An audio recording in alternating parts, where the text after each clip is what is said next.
I'm aiming to do certain things that the coach is not quite efficient doing. Can a machine really give better training or same level of training than a human? If you have 9 to 5 job, you have a very limited time. How do you make sure that time is well spent?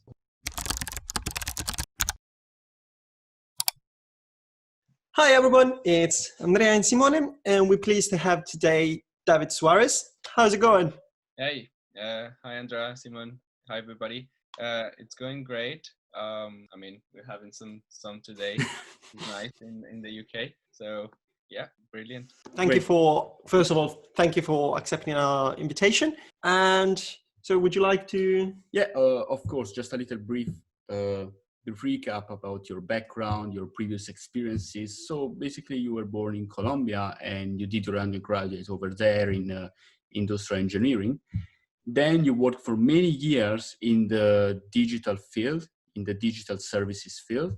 In 2018, you decided to move to the UK, where you had this master in innovation and entrepreneurship. And in the last year, you co-founded Tempo, which is a company that helps athletes train smarter and reach their goals using artificial intelligence. It's basically an app downloadable.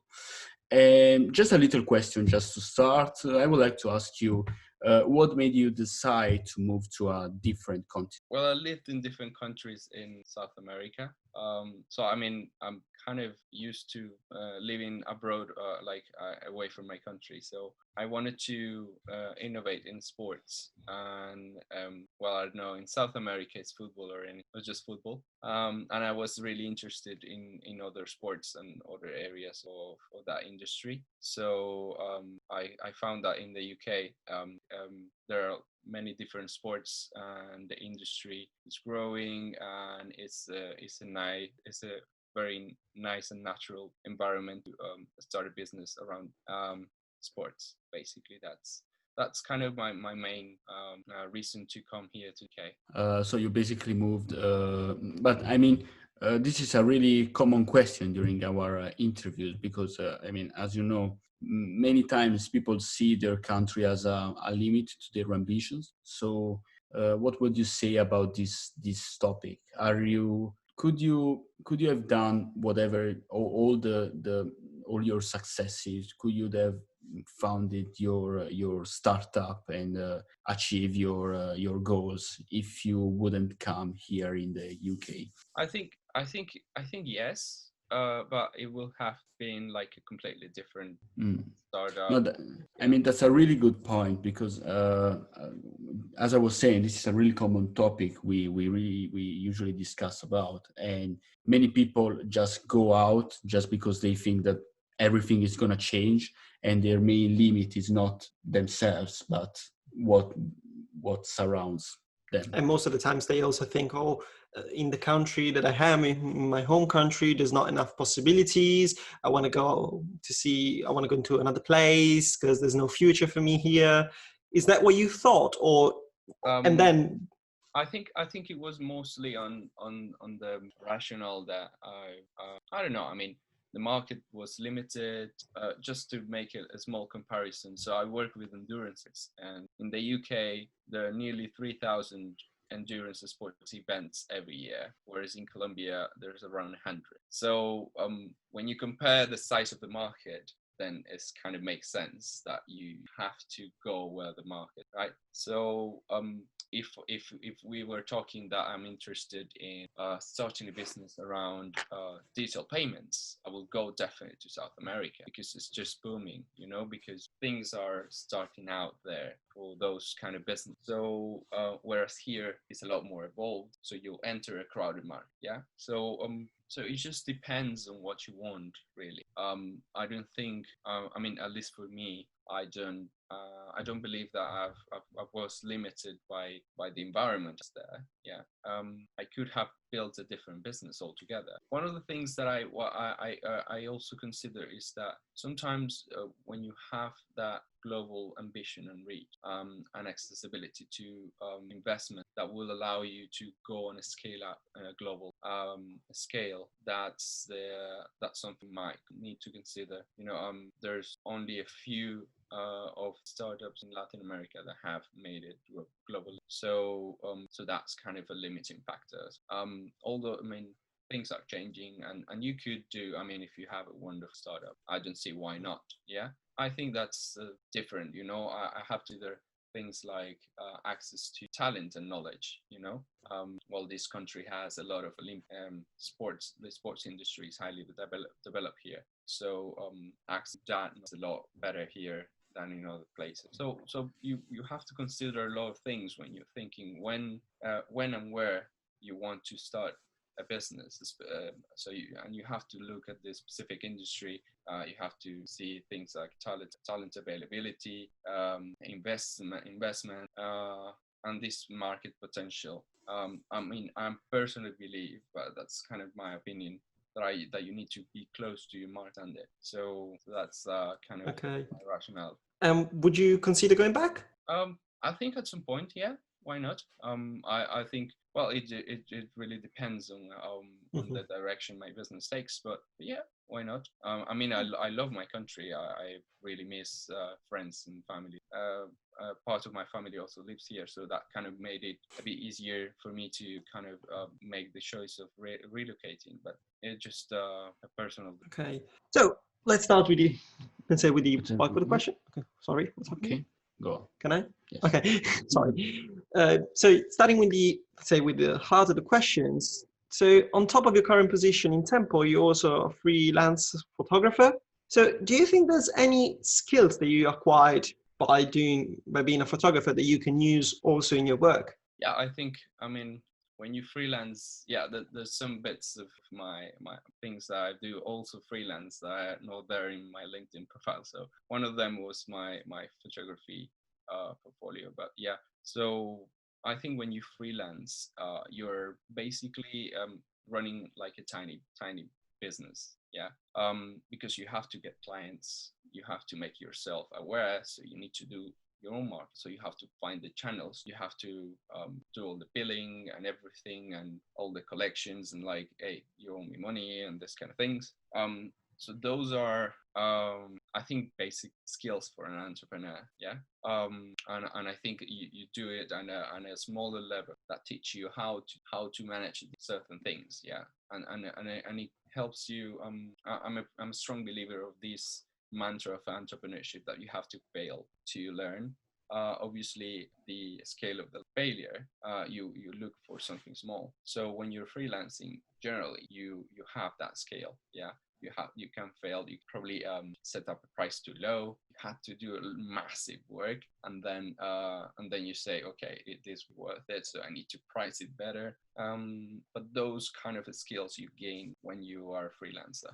And what about, let's say, not just on the freelancer part, but actually on the photography part? Do you think you're taking photographs, the skills that you developed in find the right angle, try to create the right picture, did you help in some way to co-found your actual business, your current business? Well, I think I'm a very visual person, so I think in general, like my freelancing. Well, I also do freelance web analytics and this kind of thing. So those things were really the skill set that I transfer, because I do data analysis for the athletes. Yeah, so I know how to interpret my own order. But in terms of photography, I think, well, it just helped me, I think, build better visuals for my marketing. I don't have to rely on other people to do it. Yeah, no, it's really interesting because with this fact, it seems like you can transfer skills between jobs, and it's not just, even if it's not a job, even if it's just a hobby or a passion that you have,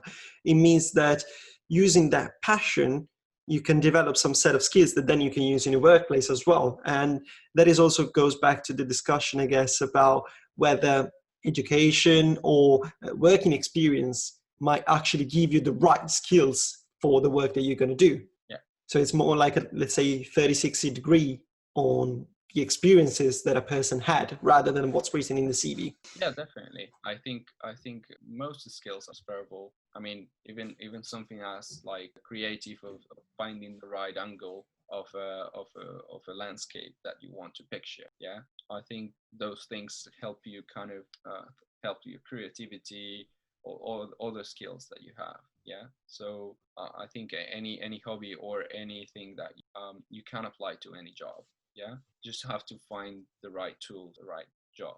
So, moving on, you focused on the sport industry, as we already said, and you try to develop some kind of connection with technology and machine learning. I'm curious, really curious about this topic. So, especially in this field, when the human contact become irreplaceable, can a machine really give better training or same level of training than a human? Well, that's interesting. Yeah, I mean, obviously, the human touch and the human interaction cannot be replaced. It's not that I'm aiming to replace a coach, but I'm aiming to do certain things that the coach is not quite efficient doing. For example, let's say when you need to make up a training person, yeah, so you've been running for a few years, 1 year, let's say. So say you run 3 times a week, so within a year that makes it 150 runs roughly. So a good coach, to identify what works and what doesn't for that, will have to take a look at all these runs and make it about, okay, this person has been doing running 10 kilometers and then increased in this way, and it helped it. Then they did these things, and yeah, and didn't work, and what was better. That would do like when you look at sports science, sports scientists, and what they say, especially for elite level, that's what they do. Kind of take a look at the athlete overall throughout like months or even sometimes years, and see how they have developed, what kind of training they have, take them to what their currently physical status right now, and to do that is very labor intensive. So one single, but with the other things that like having someone to talk to and someone to say, yeah, I'm tired, I'm stressed, I don't like this type of exercise.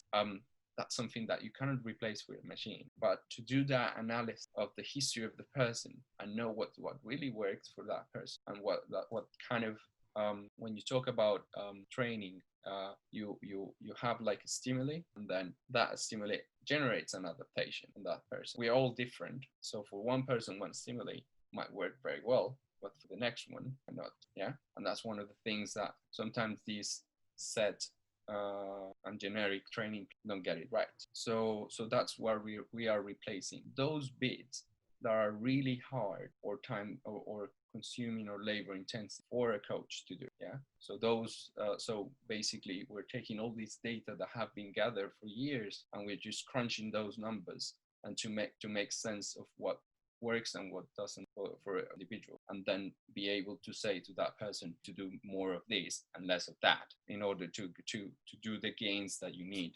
Because sometimes at some point that stimuli and that training will plateau, and the person wouldn't know what to do. Yeah, and a good coach will do that. Will just start looking at the things and say, okay, let's try this, let's try that, because this seems to be what is working, but it was really limited time and the capacity of the person, whereas a machine can do that perfectly. And just one thing, so to see if I understood it correctly. So it becomes a tool for, it has to work alongside coaches, or do they go side on side, or just one or the other? So it can work to a certain extent. It can work without it, because it kind of knows exactly, but with a certain accuracy, what works best for the person in regards to their goal. Yeah. So if the person wants to run a marathon and they are aiming for a specific time, you need to make sure that the person has a certain amount of work that will lead that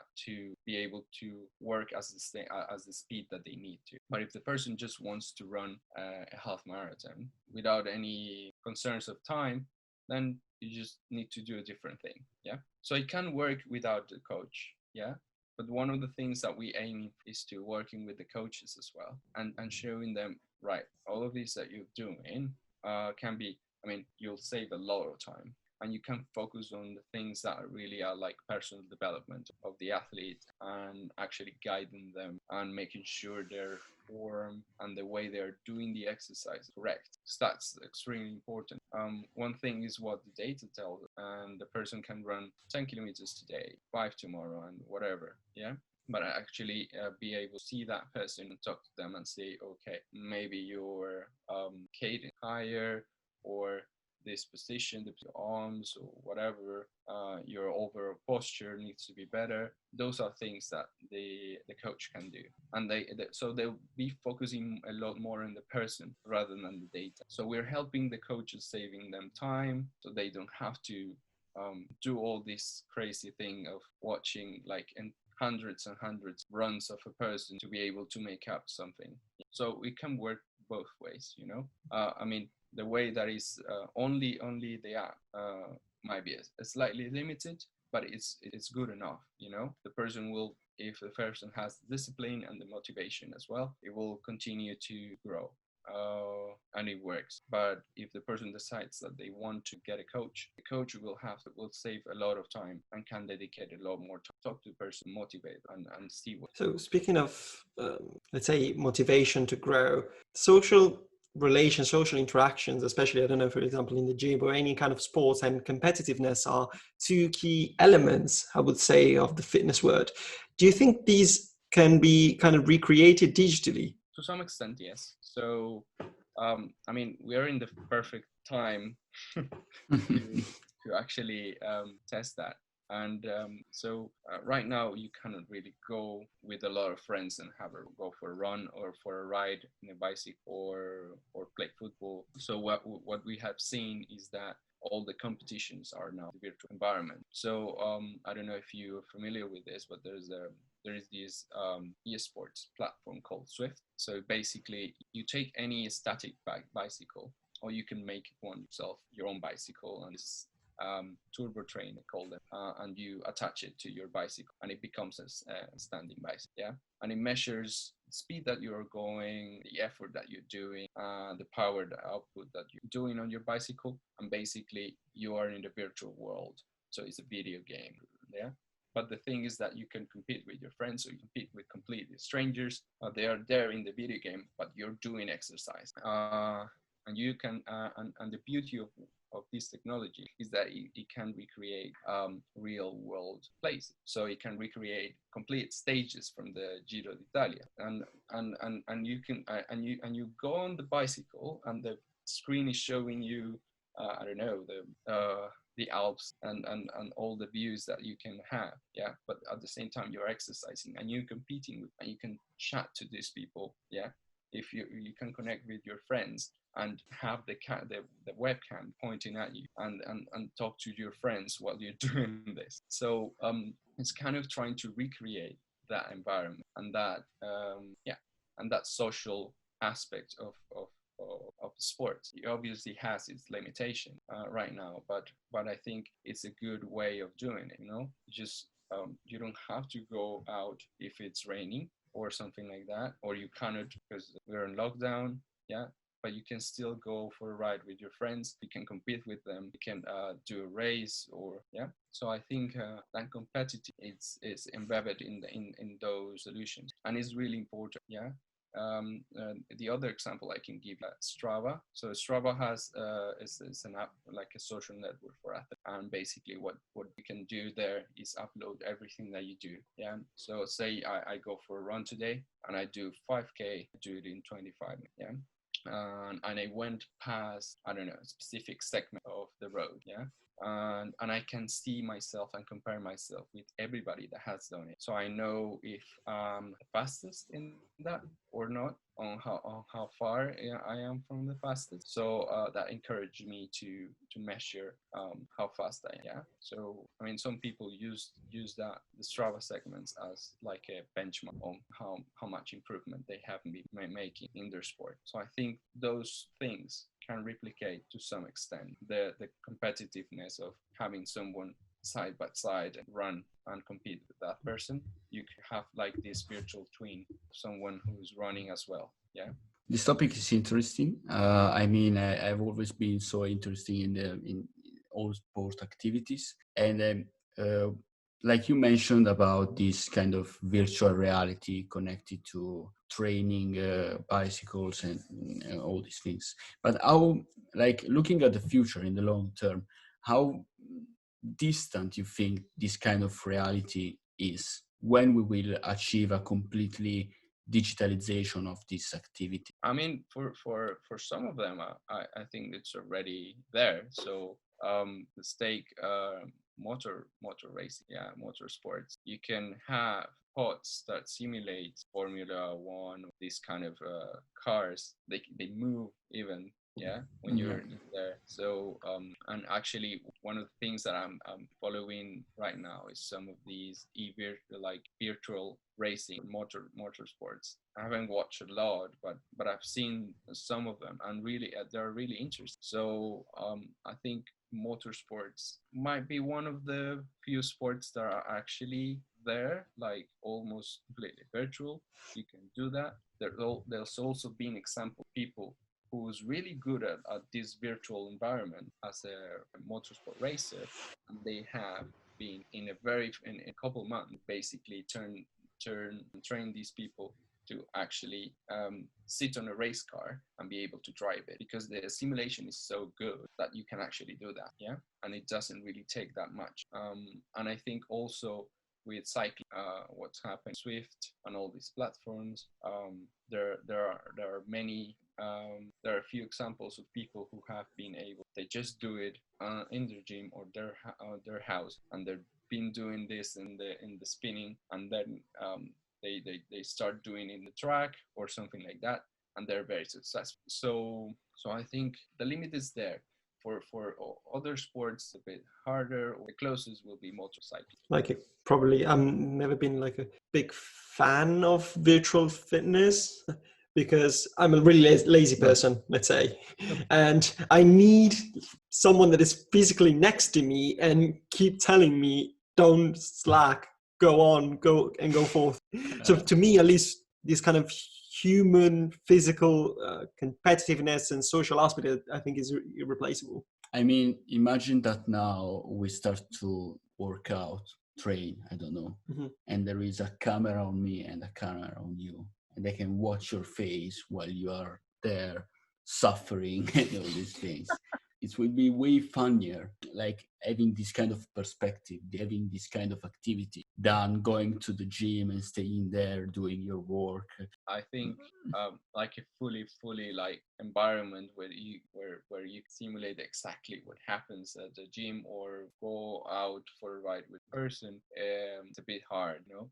There are some virtual reality environment out there for that. I haven't tried them personally, but I think some of them are quite good. But I think, I mean, really, like also one beautiful thing about the sports is that you actually enjoy the outdoors and do that.